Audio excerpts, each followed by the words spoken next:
जय श्रीमन नारायण।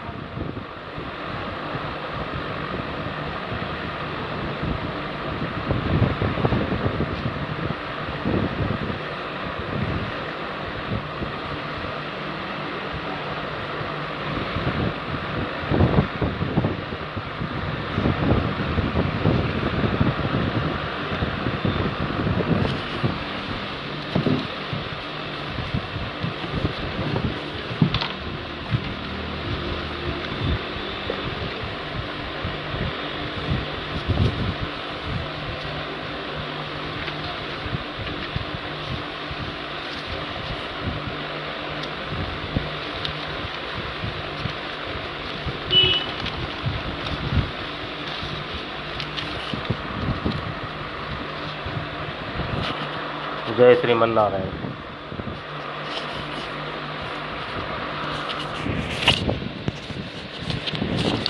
हेलो जी, आवाज़ सुनाई दे रही है?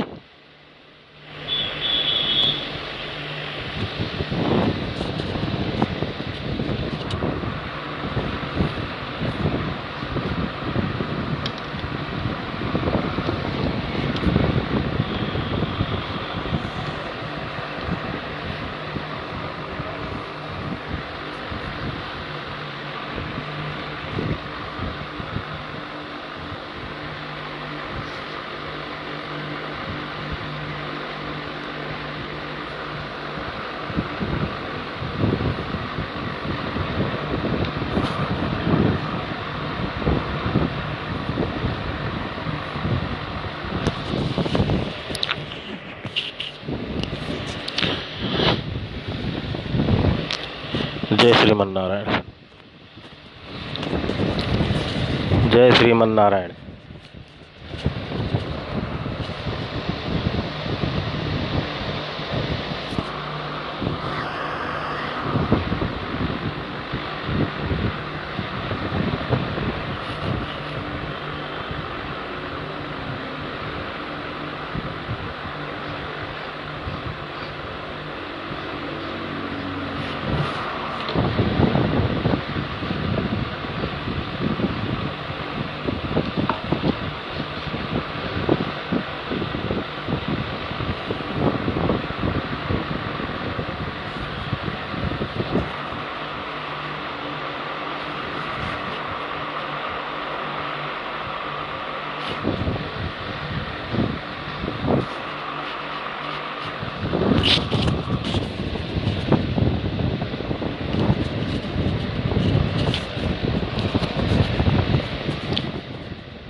जय श्रीमन नारायण। अरे एक बार बताइए, आप लोग आवाज़ सुनाई दे रही है कि नहीं?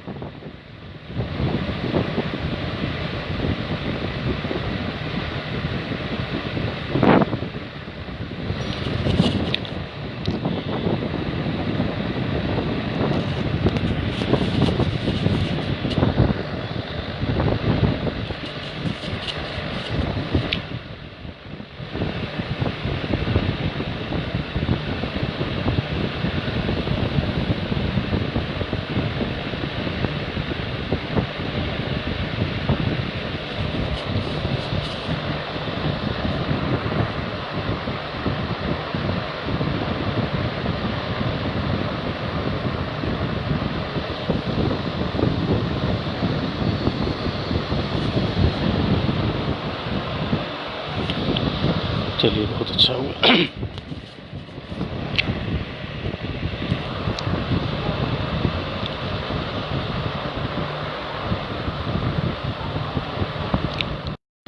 लक्ष्मीनाथ समारंभां नाथयामुनिमध्यमाम् अस्मदाचार्यपर्यन्तां वन्दे गुरुपरम्पराम्।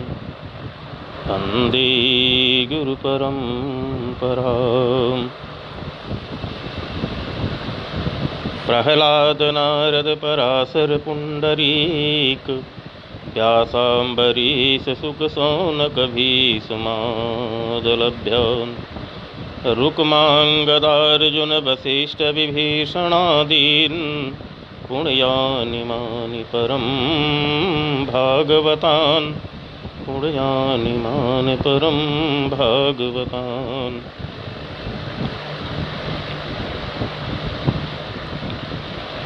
कस्तूरीतिलकं ललाटपटले वक्षस्थले कौस्तुभं नासाग्रे करतले वेणुकरे कङ्कणं सर्वगोपे स्त्रे परिवेष्टितो विजयते गे हरिचन्दनं सुललितं।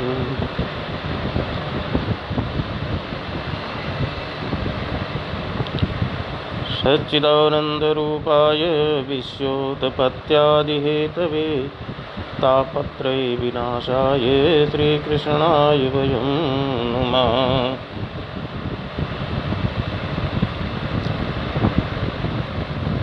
भगवान की वंदना करते हुए कहा गया सच्चिदानंद रूपाय, सत चित और आनंद स्वरूप जो परमात्मा है, जो सत है, चित है और आनंद स्वरूप है। सत माने जो हमेशा है, सदैव रहने वाला है, जो चित्त रूपी है, सबकी अंतरात्मा में विद्यमान है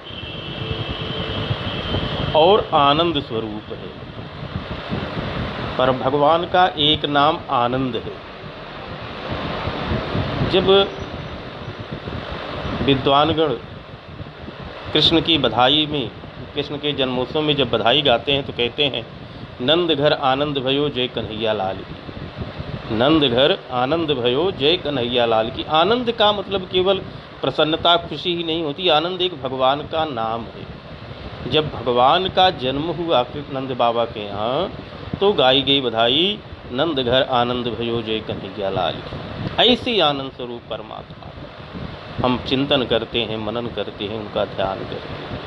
और कैसे कहा विश्वोत्पत्त्यादि हेतवे, जो विश्व की उत्पत्ति, उसका पालन और उसके विनाश का जो कारण है। कहा गया कि निर्गुण के निराकार ब्रह्म में कहा गया कि कर बिनु खेल करें विधि नाना, पग बिन चलें सुनई बिनु काना, अकर बिनु विधि करें खेल विधि नाना। वही परमात्मा जब सृष्टि का जन्म होता है तो ब्रह्मा के रूप में रहते हैं, जब सृष्टि का पालन करना होता है तो विष्णु का रूप धारण करते हैं, और जब सृष्टि का संहार करना होता है तो रुद्र अवतार धारण करते हैं, महादेव के रूप में रहते हैं। तो विश्वोत्पत्त्यादि हेतवे, तो विश्व की जो उत्पत्ति, उसका पालन और उसके विनाश का जो हेतु है, ऐसे परमात्मा का हम ध्यान करें।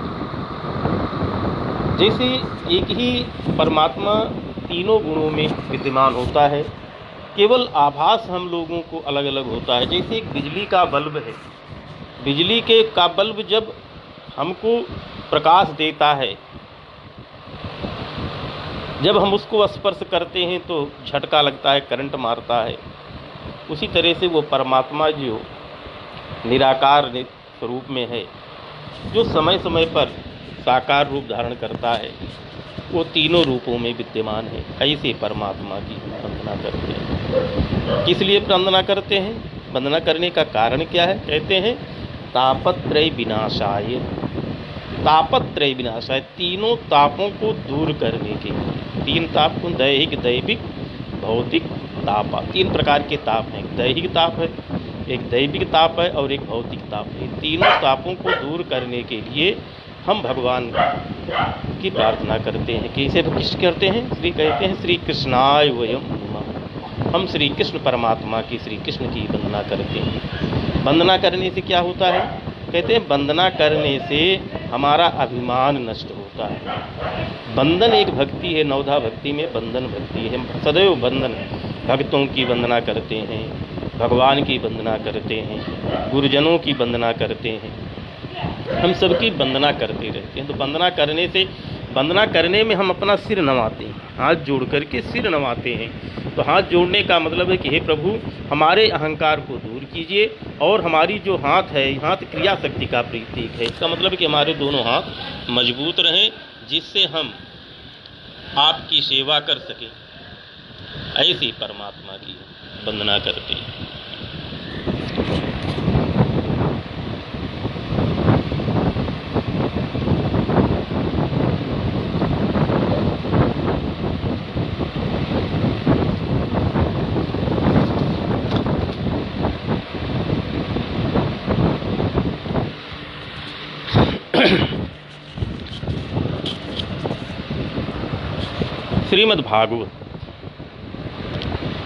श्रीमद् भागवत में चार वर्ण हैं, भागा और वा तथा ता।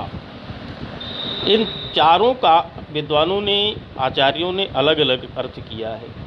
कहा भाष्यति सर्व वेदेषु, जिसमें सभी वेदों का जो भाष्य है, या कहिए जिसमें सभी वेदों की व्याख्या की गई है, वो कहते हैं गीयते नारदादि भी, नारद इत्यादि ऋषियों के द्वारा जो गाया गया है, और बदंती त्रिषु लोकेषु, तीनों लोकों में जो गाया जाता है, कहा जाता है, और जिसका मनन करने से, चिंतन करने से, श्रवण करने से तरंति भव सागर, जिससे भव सागर माने इस संसार रूपी सागर से हम जिसको पार कर सकते हैं, ऐसा ये भागवत है। कहते हैं जिससे समस्त देवता प्रकाशित होते हैं, समस्त वेदों का भाष्य होता है, जिसका गान ऋषि इत्यादि तीनों लोकों में करते हैं, और जो भवसागर से तारने वाली है उसे भागवत कहते हैं।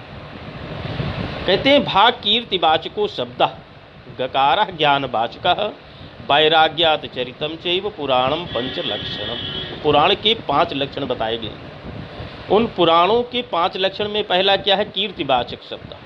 आ शब्द जो है वो कीर्तिवाचक है, कीर्ति का व्याख्या करने वाला है। और गकार शब्द ज्ञान का, ज्ञानवाचक का, ज्ञान गा से ज्ञान का बोध होता है, माने जो कीर्तिवाची है, जिससे कीर्ति गाई जाती है, जिसका ज्ञान होता है। और वैराग्यात चरितम, और का जिससे बोध होता है, ऐसे पुराण के 5 लक्षण कहे जाते हैं। ऐसा ये भागवत भा कीर्ति प्रदान करने वाला, गा ज्ञान देने वाला, व वैराग्य देने वाला, और ता संसार को तारने वाला है। ये है भागवत के लक्षण। भागवत में कहा गया सर्गश्च प्रतिसर्गश्च वंशो मनवंतराणि च वैराग्याय चरितम चैव पुराणम पंच लक्षणम। जिसमें सूक्ष्म सृष्टि, सर्ग जो सूक्ष्म सृष्टि है, और प्रतिसर्गश्च, और जो स्थूल सृष्टि है, सूक्ष्म दृष्टि जो हमें दिखाई नहीं देती, जिनमें पंचतन मात्राएं, पंचतत्व भौतिक 5 तत्व ये सब इत्यादि आते हैं, और स्थूल सृष्टि जो हमें दिखाई देती है, जिसमें हम सब निवास करते हैं, रहते हैं। सूर्य चंद्र इत्यादि वंशों का जो वर्णन मनवंतर में किया जाता है, तथा भगवान के वंशों का, भगवान के भक्तों के वंश का जिसमें वर्णन किया जाता है, इन 5 लक्षणों से युक्त ग्रंथ को हम पुराण कहते हैं। किंतु श्रीमद् भागवत में 10 लक्षण कहे गए।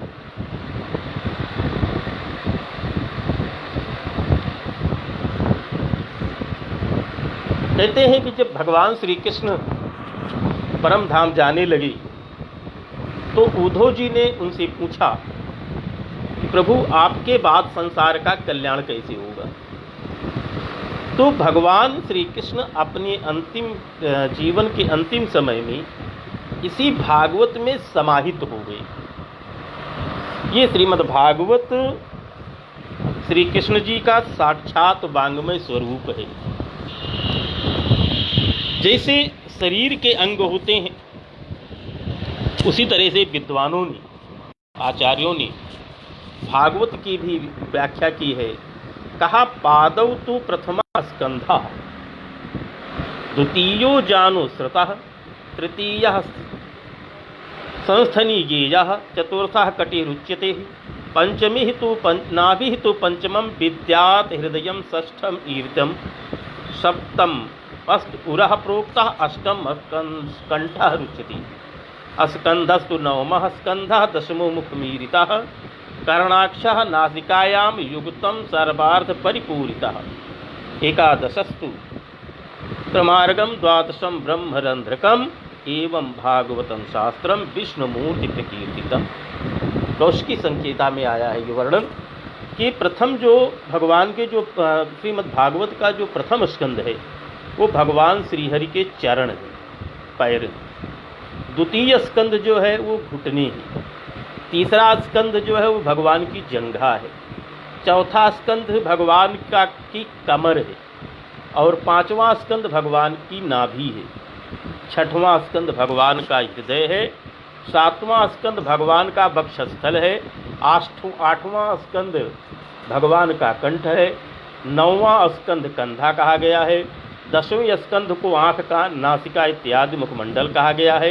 एकादश स्कंद को मस्तक कहा गया है और द्वादश स्कंद को ब्रह्मरंध्र कहा गया है।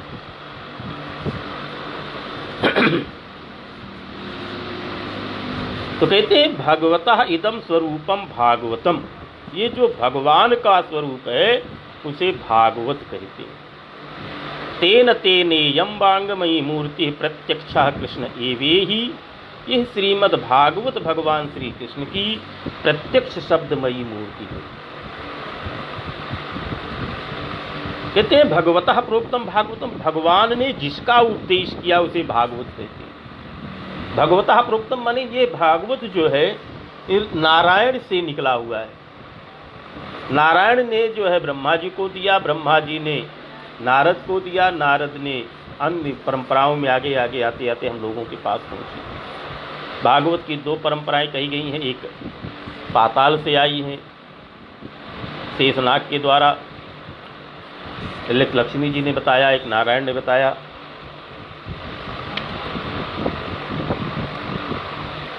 इदम भागवतम भगवतो श्री राधा कृष्णयोः इदम स्वरूपम भागवतम, जिसमें श्री राधा रानी के गुप्त चरित्र का वर्णन किया गया है उसे भागवत कहते हैं। ये इसमें श्री राधा रानी जी का लोग कहते हैं और हमने भी देखा है कि प्रत्यक्ष रूप में श्रीमद् भागवत में राधा रानी जी का नाम नहीं आया है। उसका एक कारण विद्वान लोग कहते हैं, और जबकि इसमें बताया गया कि गुप्त चरितम,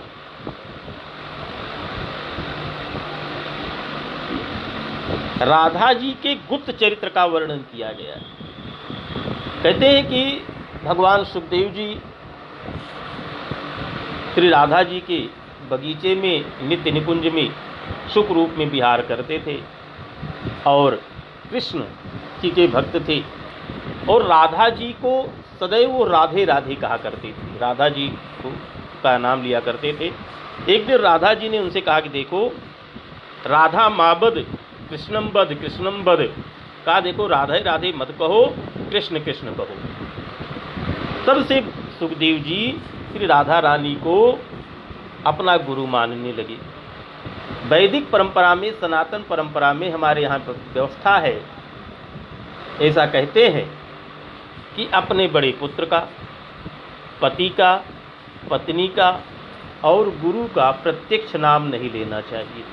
ऐसी भावना के कारण श्री सुखदेव जी ने राधा जी का प्रत्यक्ष नाम नहीं लिया। दूसरा विद्वान लोग कहते हैं कि अगर श्री राधा जी इतने सुखदेव जी इतने भावुक थे, हृदय थे, कि अगर श्रीमद् भागवत में एक बार भी राधा जी का नाम ले लेते तो उनकी अखंड समाधि लग जाती। कहते हैं कि एक प्रसंग ऐसा आया था कि उस समय श्री सुखदेव जी बिल्कुल समाधि में लग गए थे, तो जो है विद्वानों ने, वहाँ पर विराजमान ऋषियों ने श्रीमन्नारायण जय श्री कृष्ण राधे राधे का उच्चारण करके उनकी समाधि को भंग किया था। तो चूंकि परीक्षित जी के पास समय कम था, केवल 7 दिन ही बना हुआ था, केवल 7 दिन ही बचा हुआ था और 7 दिन में ही उनको मुक्ति दिलानी थी, इसलिए सुखदेव जी ने राधा जी का प्रत्यक्ष नाम न लेकर के गुप्त रूप से उनके चरित्रों का वर्णन किया है।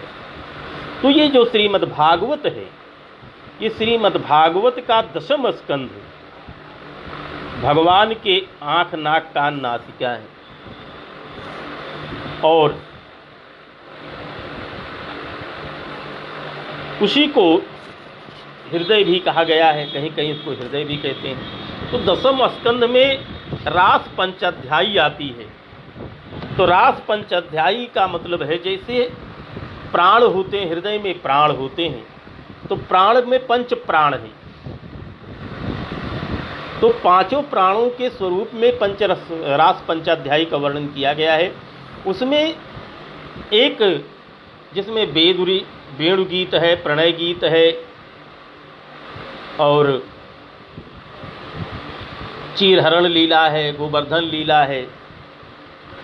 इन सब लीलाओं के बाद रासलीला जब प्रारंभ होती है तो रासलीला के समय गोपियों को बड़ा अहंकार आ गया, और अहंकार जो है भगवान उसको बहुत जल्दी दूर करते हैं। अहंकार जब आ गया तो भगवान अंतर ध्यान हो गई। जब भक्त को अहंकार आता है तो भगवान उसके अहंकार को दूर करते हैं। तो गोपियों को भी अहंकार आ गया तो भगवान उनसे दूर हो गए, और जब भगवान उनसे दूर हो गए तो गोपियां विह्वलित होकर के उनके लीला चरित्रों का वर्णन करने लगी, वैसा ही स्वरूप बनाने लगी। एक सखी कालिया नाग बन गई, दूसरी कृष्ण बन गई, एक पूतना बन गई, दूसरी कृष्ण बन गई। इस तरह से उनकी लीलाओं का वर्णन करते करते वो जब सब थक गईं तो उनको जो ज्ञान जब हुआ तो वह गीत गाने लगी, जिसे हम गोपी गीत के नाम से जानते हैं। गोपी साधारण भाषा में तो गोपी का मतलब क्या होता है, तमाम आज की परंपरा में तो गोपियों को का कई अर्थ निकालते हैं लोग, लेकिन अगर वास्तव में इसका तात्विक विवेचन देखा जाए तो गोपी क्या है, तो कहा गोभी पीवत ईसा गोपी, माने गो कहते हैं इंद्रियों को। शरीर के प्रत्येक इंद्रिय से जो कृष्ण रस का पान करता है, प्रत्येक अंग से जो कृष्ण रस का पान करता है वही गोपी है। गोपियां साधारण नहीं, गोपियां साधारण नहीं है, वह सब वेदों की ऋचाएं हैं, पूर्व जन्म के ऋषि हैं, जो किसी कारणवश भगवान का स्पर्श ना कर सके, भगवान को पा न सके, तो दूसरे जन्म में गोपी बन करके आए। देखिए गोपियों के दो भेद हैं, एक तो है नित्य सिद्धा, जो नित्य सिद्ध गोपियां हैं वो सदैव भगवान के आश्रय में रही हैं, और दूसरी है साधना सिद्धा, जो साधन से जिनको सिद्धि प्राप्त हुई है वह गोपियां साधना सिद्धा कहलाती हैं। गोपी के भेद में विद्वानों ने बताया, एक भेद है श्रुति रूपा गोपियां, वेदों की ऋचाएं श्रुतियां ईश्वर का गुणगान करते करते जब थक गईं, नेति नेति कहते कहते जब थक गईं और उन्हें भगवान का, ईश्वर का, ब्रह्म का अनुभव नहीं हो पाया, कहते हैं कि जो केवल ईश्वर केवल वाणी का विषय नहीं, कह देने मात्र से ईश्वर का बोध नहीं हो जाता। जब तक हम ईश्वर को समझेंगे नहीं, ईश्वर को जानेंगे नहीं, वो परमात्मा क्या है जो सबके अंदर विद्यमान है। जैसे ईश्वर अंश जीव अविनाशी, सहज अमल जड़ चेतन राशि, ईश्वर ही दो भागों में प्रकट होता है, एक जीवात्मा के रूप में, एक परमात्मा के रूप में। तो जीवात्मा जो है वो भी परमात्मा का ही अंश है, इसीलिए कहा गया है सो तुम जानहु अंतर्यामी प्रणवहु, इसलिए कहा गया सो तुम जानहु अंतर्यामी, उस परमात्मा को अंतर्यामी कहते हैं। तुलसीदास जी ने लिखा सिया राम मैं सब जग जानी, जो परमात्मा है वो समस्त प्राणियों में विद्यमान है। क्यों कि वही जीवात्मा हमारे अंदर है, वही आपके अंदर है, वही पशु पक्षियों के अंदर है, यहाँ तक कि जड़ पक्ष वृक्षों में, जड़ पदार्थों में भी वो परमात्मा विद्यमान है। और जब वेद के अभिमानी देवता लोग वेदों की ऋचाओं का ज्ञान करते करते जब उनको ब्रह्म संबंध नहीं हो पाया, तो वही वेद के देवता लोग ब्रह्म संबंध सिद्ध करके ब्रह्म साक्षात्कार करने के लिए गोकुल में गोपी बन करके आए, वह श्रुति स्वरूपा गोपियां कहलाती हैं। एक गोपी का एक भेद बताया गया विद्वानों के द्वारा, ऋषि रूपा गोपी। दर्शन एवं अनुभव में अंतर है, किसी को देखना और कुछ अनुभव करना। देखते हैं तो देखने में तो सब कुछ दिखाई देता है, लेकिन जब हम उसका अनुभव करते हैं और उसको जब हम प्रत्यक्ष व्यक्त करना चाहते हैं तो हम नहीं कर पाते। हमारी स्थिति क्या हो जाती है, अभिज्ञति गति कछु कहत न आवे। जो परमात्मा को, जो अंतरात्मा में जो अनुभूत करता है, वो उसके स्वभाव को, उसके का वर्णन वो नहीं कर सकता है। दर्शन में दृष्टि और दृष्टा का भेद होता है। देखने में तो हम देख रहे हैं, हमारी आंखों में भेद है, हम सब कुछ देखते हैं, बहुत कुछ देखते हैं और जो अनुभव जब हम करते हैं तो आत्मा और परमात्मा दोनों एक हो जाते हैं। जैसे नामदेव जी का वर्णन आता है कि जब वो एक बार विट्ठल जी को भोग लगाने के लिए रोटियां बना रहे थे, तो रोटी कुत्ता लेके भग गया। तो उस कुत्ते में भी नामदेव जी को विट्ठल भगवान दिखाई दिए, तो उस रोटी लेकर के दौड़ पड़े, भगवान विट्ठल विट्ठल जरा इसमें घी लेते जाओ, घी लगाते जाओ। तो ये जो दृश्य का जो और दृष्टा का जो भेद है, यह समाप्त हो जाता है। जो बुद्ध की जो वासनाएं हैं उसका नाश करके जब ब्रह्म संबंध सिद्ध होता है, तो उस ब्रह्मात्मक रूप को, जो मुक्ति का जो अनुभव है, ऐसी इसके लिए ऋषि लोग गोपी बन करके आए। एक है संकीर्ण रूपा गोपियों का मंडल है। संकीर्ण मंडल में प्रभु के सुंदर मनोहर स्वरूप का को देकर के जो मोहित हो गई, जिसमें सुपर्णखा का नाम आता है। कहते हैं कि सुपर्णखा भगवान राम के सुंदर स्वरूप को देकर के मोहित हो गई और उनसे उनके पास प्रणय प्रस्ताव लेकर के पहुंच गई, लेकिन भगवान राम ने उनको स्वीकार नहीं किया। कारण क्या है कि जब कोई अपने स्वरूप में परिवर्तन करके अपने सहज भाव से जब परमात्मा के पास नहीं जाता है, तो परमात्मा उसको स्वीकार नहीं करते हैं। तो वही गोपी जो है, वो सुपर्णखा इत्यादि गोप जो है, वो भी गोपी रूप में आई मथुरा।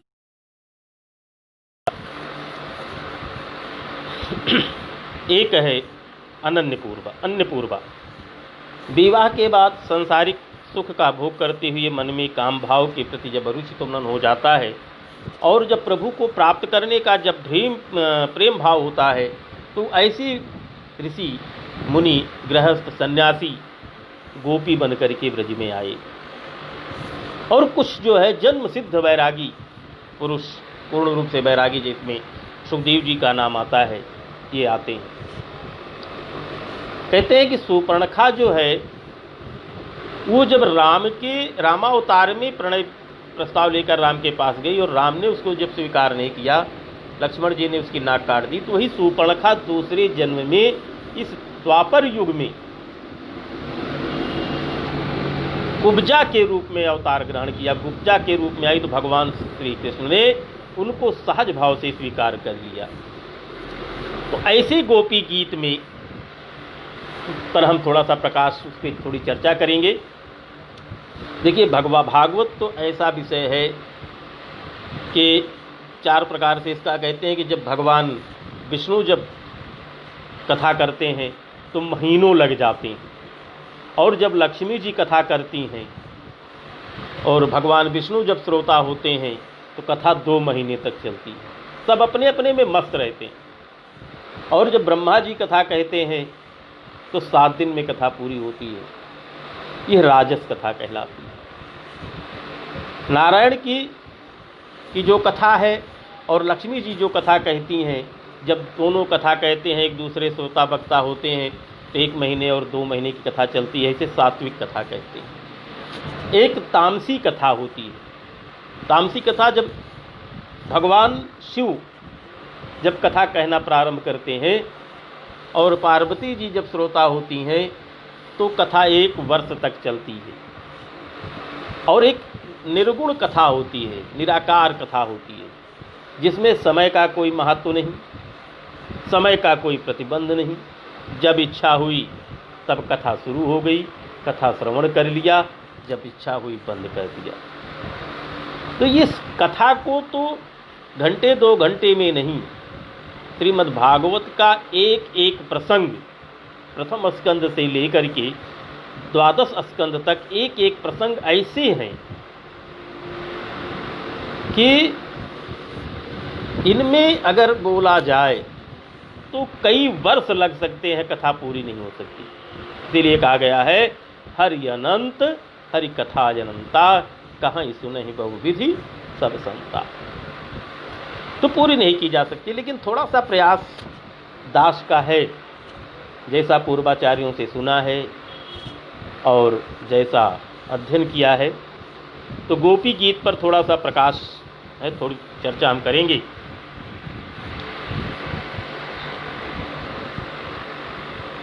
कहते हैं कि श्रीमद् भागवत कल्प वृक्ष के समान है। ये समस्त भाग सुख संतोष शांति कल्याण देने वाला है, आध्यात्मिक आदि भौतिक और आदिदैविक तापों को दूर करने वाला है। चीरहरण लीला हुई, भगवान ने बांसुरी बजाकर गोपियों को एकत्र किया, गोपियां आईं, प्रणय गीत हुआ। उसके बाद प्रणय गीत का अर्थ है प्रणयन गीत, माने जो हृदय को भगवान के योग्य बना दे उसे प्रणय गीत कहते हैं। फिर गोपी गीत का प्रारंभ होता है। श्रीमद् भागवत के दशम स्कंद का 31वां अध्याय गोपी गीत के नाम से प्रसिद्ध है। इसे गोपी गीत के नाम से जाना जाता है। रासलीला प्रारंभ हुई, गोपिकाओं ने देखा कि भगवान श्री कृष्ण हमारे ही वशीभूत हैं और सबको अभिमान हो गया। तो श्री कृष्ण एक गोपी को लेकर के अंतर्हित हो गए, अंतर्ध्यान हो गए, वहाँ से दूर चले गए। श्रीमद् भागवत में वर्णन आया किसी एक गोपी को लेकर के। अब एक गोपी का जो संबंध है, विद्वानों ने उसे राधा जी से लगाया है कि वो राधा जी ही हैं, उनको लेकर के चले गए।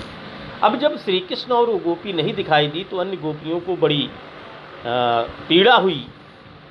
तो उन्होंने व्याकुल होकर के कृष्ण की लीलाओं का चिंतन किया, उनकी लीलाएं करने लगी और अंत में एक गीत गाया जिसे गोपी गीत के नाम से जाना जाता है। तो कहते हैं जयति तेधिकं जनमना व्रजः श्रयत इंदिरा ससत्वत्र हि दयितदृश्यताम दीक्षुतावकाश त्वयि धृतासवस्त्वां विचिन्वते। इसके पहले संवेतः जगुः कृष्णं तदागमन कांक्षिता। कहते हैं कि हम यमुना तट पर गोपियाँ कहती हैं कि देखो हम लोग एकत्र होकर के अगर संगीत सुनाएंगे, गीत गाएंगे, संवेता जगुः माने एकत्र होकर के, संवेत होकर के। संवेत शब्द का अर्थ है कि यहाँ सब भाव से संबंध है, माने गोपियों का संबंध बड़ा विलक्षण है। गोपियाँ भगवान से, श्री कृष्ण से कैसा संबंध रखती हैं? पति भाव का संबंध रखती हैं। कृष्ण का जब आरंभ होता है तो पहले स्कंद का ही पहला अध्याय है, धर्म क्षेत्रे संवेता युत्सवाः, माने समस्त युजुत्सुत इत्यादि समस्त पांडव और कौरव धर्म क्षेत्र कुरुक्षेत्र में एकत्र होते हैं। तो यहाँ पर लिखा गया संवेता जगुः कृष्णं तदागमन कांक्षिता। अगर हम संवेत माने संवेत माने एक स्वर से, अगर एक स्वर से हम सब एकत्र होकर के गीत गाएंगे तो भगवान जहां कहीं भी होंगे कृष्ण वो आ जाएंगे ही। जी गुंजन जी, आज की जो कथा है वो राजस कथा कहलाती है कि उसमें समय का बड़ा अभाव रहता है, जल्दी जल्दी कथा करनी होती है, इसलिए इसे राजस कथा कहते हैं।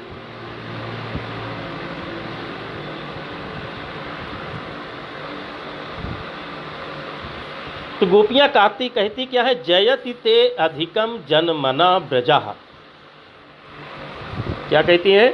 जयति ते अधिकम जनमना व्रजः, कि हे श्याम सुंदर, आपके जन्म के कारण स्वभाव से ही, माने स्वभावता माने अपने आप ही महामहिम ब्रजधाम हर प्रकार से उत्कर्ष को प्राप्त हो रहा है। क्यों?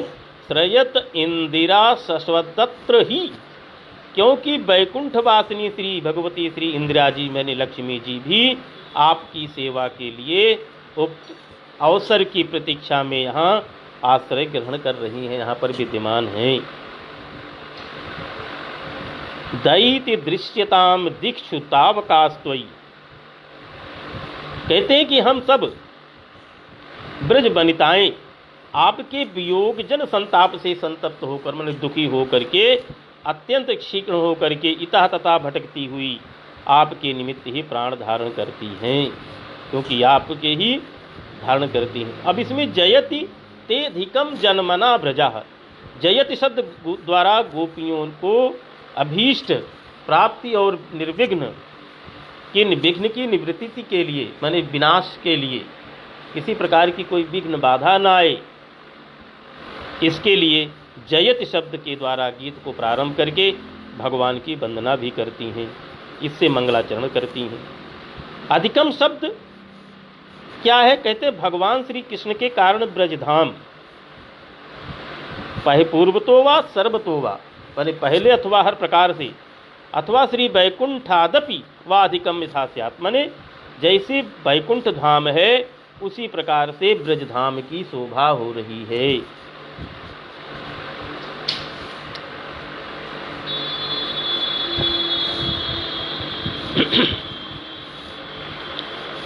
आनंद वृंदावन चंपू में कहा गया है कि वृंदावनम वृंदावन के लिए कहा गया है कि वृंदावनम वृंदाया वनम अथवा वृंदस्य गुण समूह से वनम रक्षणम यस्मात् वनम, अथवा सकलम गुण वृंदस्य अवनम वृंदावनम, माने सकल गुणों का जो समूह है, सकल गुणों की जो खान है वो क्या है? वृंदावन है।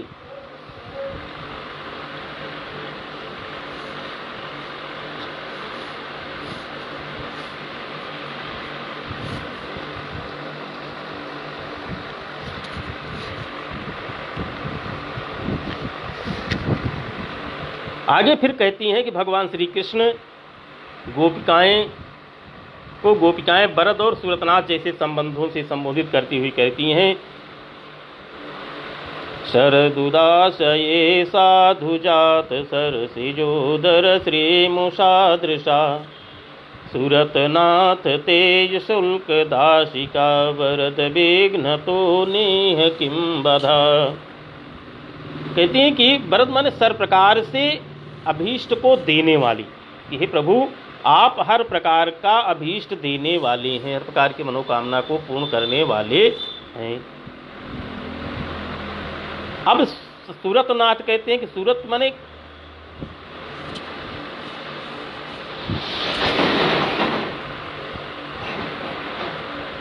शब्द, रूप, रस, गंध और स्पर्श, इनका जो संपूर्ण है, संभोग है, संपूर्ण प्राप्ति है, वो सूरत है। और सूरत के जो अधिपति हैं वो सूरतनाथ हैं। कहते हैं कि सरदुदासई साधुजात सरसिजोदर श्रीमुषादृशा, माने शरदकालीन स्वच्छ सरोवर के मध्य में स्थित श्रेष्ठ कमल कर्णिकांतर निवासिनी श्री को सुरक्षित रखने, माने कमल के अंदर विद्यमान कलियों को, पराग को सुरक्षित करने के लिए यह कमल, यह समझते हुए कि शीताधिक क्रीड़ा प्रसंग से भी शरदकालीन सरोवर में आपका प्रवेश होगा, और उसके मध्य में उत्पन्न होने पर भी भयभीत हो अपने चारों तरफ इस सैकड़ों कमलों को एकत्र करके सावधान हो गया है।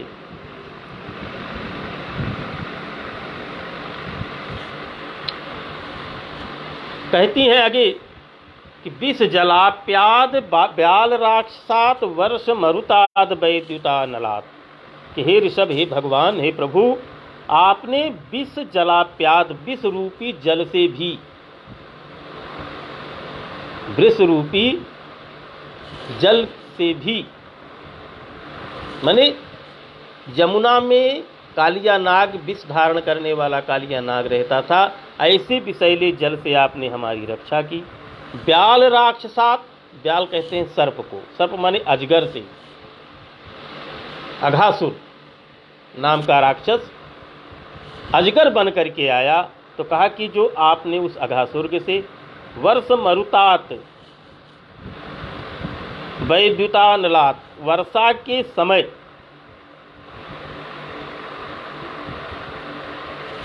इंद्र से, व्योमासुर से, दावाल वैद्युतानला दावा नल से, वृषभासुर से, अनेक संकटों से आपने मेरी रक्षा की है। इसलिए हे सर्वेश्वर, हम आपकी रक्षा से कैसे वंचित हो रही हैं।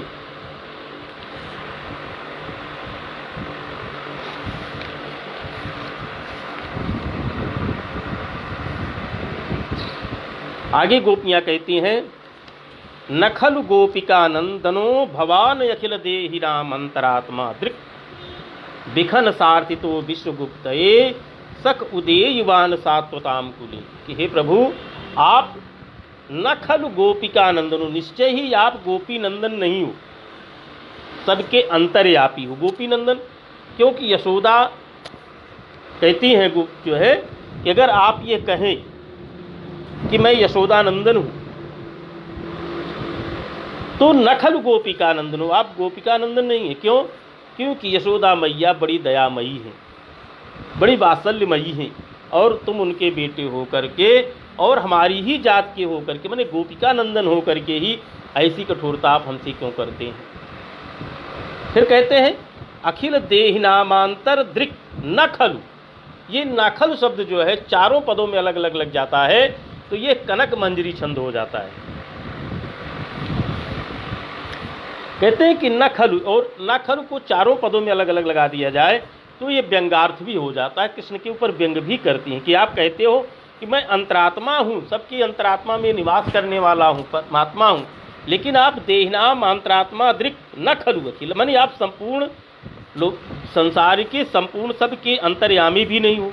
अगर आप अंतर्यामी होते तो हमारी पीड़ा को आप समझती। दूसरा कहते हैं कि न बिसख बिखनक बिख बिखन सार्थितो विश्वगुप्त एवा। विश्वगुप्त है, विश्वगुप्त का मतलब बिखन सार्थितो विश्वगुप्त है, माने ब्रह्मा जी ने आपसे कहा कि आप कहिए कि ब्रह्मा जी ने हमसे प्रार्थना की तब हम आए, तो कहा कि आप ब्रह्मा जी के द्वारा प्रार्थना करने पर भी नहीं आए, क्योंकि अगर ऐसा होते तो हम लोग भी इसी विश्वगुप्त, इसी संसार में निवास करने वाले हैं, तो आप हमारी भी रक्षा निश्चित करते। श्री कृष्ण के लिए कहा गया सख उदेयवान सात्वताम कुले, तुम सात्वत कुल में माने यदुवंश में तुम्हारा जन्म हुआ है। तो आगे लगा दिया नखलु, नखलु सख उदेयवान सात्वताम कुले, तुम यदुवंश में भी नहीं प्रकट हुए हो, क्योंकि वहाँ के लोग बड़े भक्त हैं, बड़े दयालु हैं।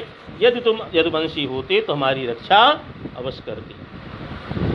देखिए व्याख्याएं अलग अलग लोग करते हैं, और कहा गया है कि भागवते विद्याम परीक्षा, भागवत से ही विद्या की परीक्षा होती है। तो न तो हम भागवत के उस लायक हैं, न इतने बड़े विद्वान ही हैं, लेकिन पूर्वाचार्यों ने जो लिखा है, पूर्वाचार्यों ने जो बताया है, हम उसका अध्ययन करते हैं और उसी को आपके सामने हम प्रस्तुत कर रहे हैं।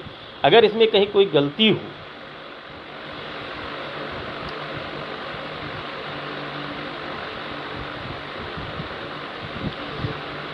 देखिए आयोध जी, आपने कहा कि वृंदा शब्द तुलसी जी के लिए है या वृंद के स्त्रीलिंग से है, तो वृंद माने होता है समूह और वृंदा माने होता है तुलसी। तो वृंदावनम का मतलब क्या है कि जो वृंदावन है, जो तुलसी का जो समूह हो। यहाँ पर तो हम जहाँ तक समझते हैं कि वृंदा का अर्थ तुलसी से ही के लिए, ये वृंद शब्द के स्त्रीलिंग से नहीं होगा।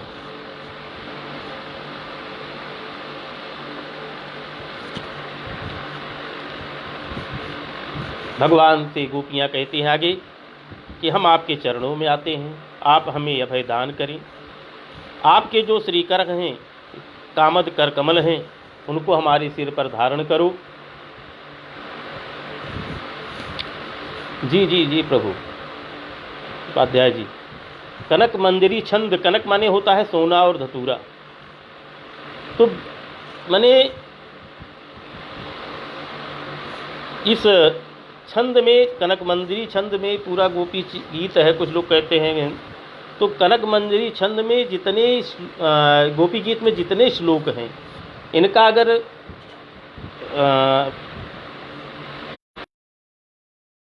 इसकी स्तुति की जाए, इन गोपी गीत को प्रतिदिन अगर हम अपने दैनिक पूजन में, नित्य क्रम में अगर रख लें, तो भगवान की भक्ति होती है, प्राप्त होती है और संसार से विरक्ति आ जाती है, क्योंकि संसार में कुछ है नहीं।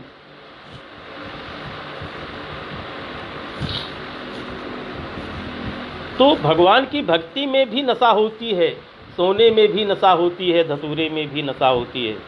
तो इसलिए कनक मंजरी छंद में इसको कहा गया है।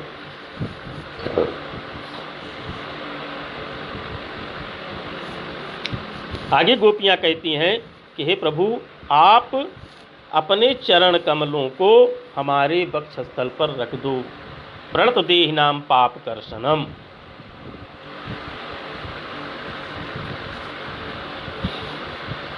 आगे कहते हैं कि जो तुम्हारे चरणों में प्राण, कहता है ऐसा कहा कि जो तुम्हारे चरणों में प्रणाम कर देता है उसके पाप नष्ट हो जाते हैं।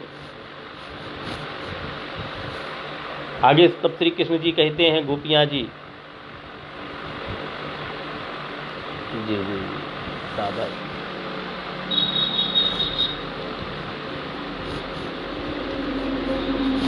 गोपियां कहती हैं कि हे प्रभु, हम क्या कहें, हमारा वक्षस्थल बड़ा कठोर है, लेकिन जब तुम गायों के पीछे पीछे घूमते हो और तुम्हारे चरण नहीं दुखते हैं, तो हमको लगा कि हमारे वक्षस्थल पर भी आपके चरण कमल रखने से आपको कोई कष्ट नहीं होगा। लेकिन आपके चरण कमल कहते हैं श्री निकेतनम, आपके चरण कमल क्या है, श्री लक्ष्मी जी आपके निवास पर रहती हैं, इसलिए हम उसको ऐसी जगह पर नहीं रखना चाहती जहां पर लक्ष्मी जी को कष्ट हो। अगर आप ये कहते हैं कि हमारे मन में कोई कामना है, कि कामना विष है, किसी वस्तु की कामना करना विष के समान है, तो हम कहते हैं कि जैसे आपने फड़ार्पितम, आपने कालिया नाग के सिर पर अपना चरण रखा है, उसी प्रकार से अपने चरण को रख कर के हमारी कामना रूपी विष को आप दूर कर दीजिए। मेरी कामना रूपी विष को, मेरे हृदय में जो काम भाव है, उसको आप अपने चरणार बिंदों से दूर कर दीजिए।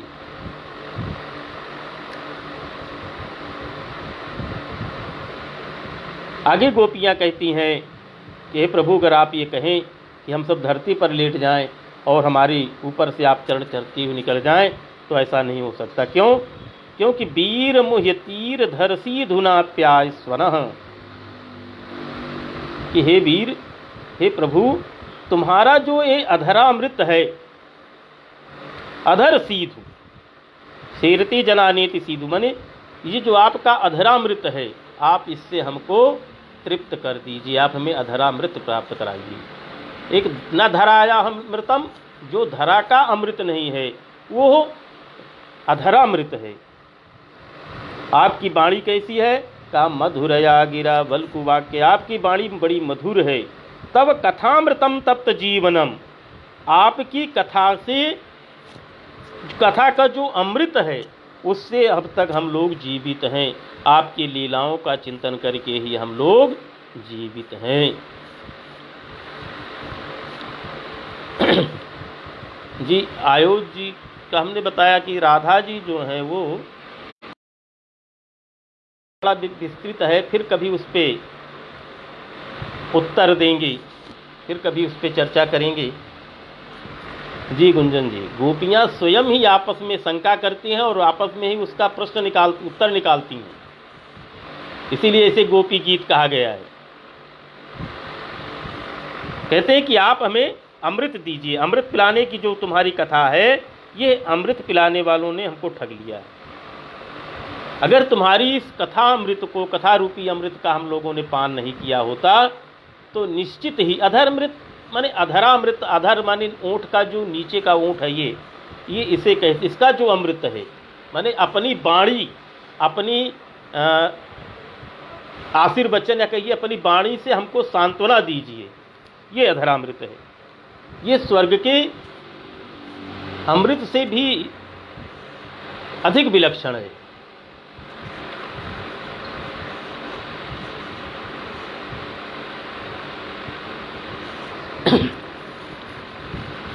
कहते हैं कि ये जो स्वर्ग का जो अमृत है उसकी विद्वान लोग निंदा करते हैं। उसको पीकर आदमी अमर तो हो जाता है, उसके मन में वासना का उदय होता है, लेकिन जो आपका चरितामृत है, आपका जो कथामृत है, ये समस्त पापों को नष्ट करने वाला है। तुलसीदास जी कहते हैं, जीवन मुक्त ब्रह्म पर चरित सुनहि तज ध्यान। माने जीवन मुक्त ब्रह्म पर चरित सुनहि तज ध्यान। और सुखदेव जी ने कहा, परिनिष्ठितोपि नैर्गुण्य उत्तम श्लोक वार्तया गृहीत चेता राजर्षेयाख्यानम यतधीतवान। परीक्षित, हमारी निष्ठा निर्गुण में है। परिनिष्ठितोपि नैर्गुण, जी हमारी निष्ठा निर्गुण में है। निष्ठा भी ऐसी है कि अंतःकरण चाहे जहाँ चला जाए, बुद्धि चाहे जहाँ चली जाए, शरीर चाहे जहाँ चला जाए, पर हम उसकी जानते हैं कि इनकी कोई सत्ता नहीं है। किंतु उत्तम श्लोक वार्तया गृहीत चेता, किंतु जैसे ही कोई उत्तम श्लोक आता है, कोई माने जब भगवान के चरण की कथामृत, भगवान के चरितामृत की जब कथा आती है, तो हमारा चित्त अपने आप भगवान की कथा की ओर मुड़ जाता है। इसलिए प्रायेण मुनयो राजन निवृत्ता विधि सेदतः नैर्गुण्यस्तारमन्ति यस्म गुणानुकथने हरि। इसलिए हम कहते हैं कि हमारे अंदर कोई गुण नहीं, तब क्या है, कहा कि हम भगवान के गुण में ही रमण करते हैं, भगवान के गुण में ही हम रहते हैं। आगे कभी कभी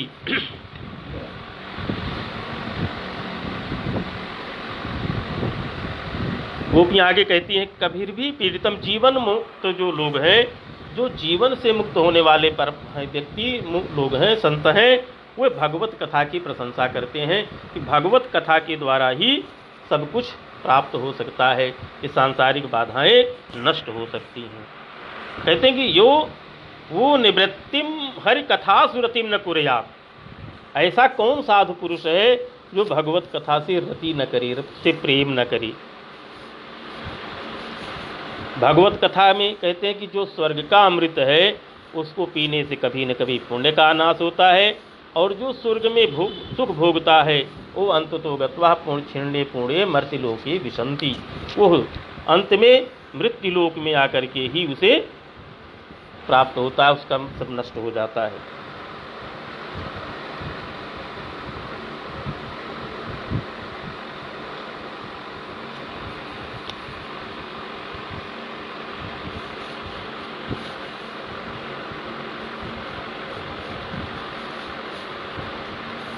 गोपियाँ कहती हैं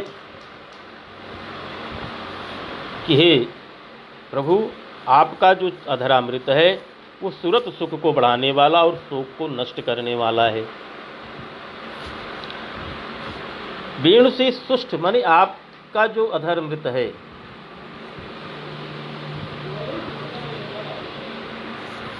आपका जो ये अधरामृत है,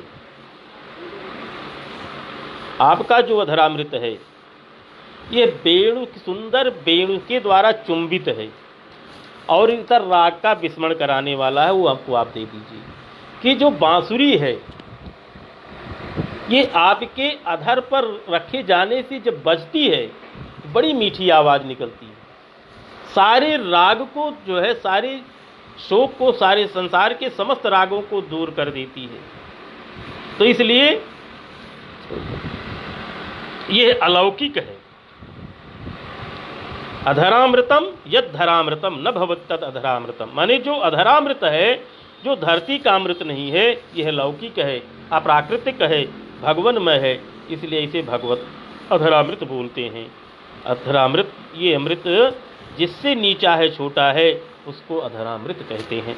आप हमें ऐसे अधरामृत का दान कीजिए। इस प्रकार से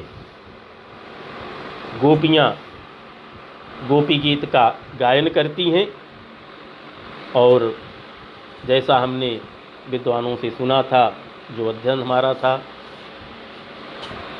वैसा हमने आपके सामने प्रस्तुत किया। अगर कहीं कोई त्रुटि हो तो आप सब विद्वान श्रोता हैं, उसके अनुसार आप इसे सुधार लीजिएगा। फिर जब कभी मौका मिलेगा तो इसी तरह से और भी भागवत के जो गूढ़ रहस्य हैं, जिसमें पुरंजनोपाख्यान है, भगवान के अवतारों की कथा है, समुद्र मंथन है, और जो अन्य कथाएं हैं, जब कभी समय मिलेगा तो फिर से हम इसको रखने का प्रयास करेंगे। तब तक के लिए आपसे क्षमा चाहेंगे, आज्ञा चाहेंगे। जय श्रीमन नारायण, जय श्री राधे राधे। बोलिए भक्त वत्सल भगवान की जय।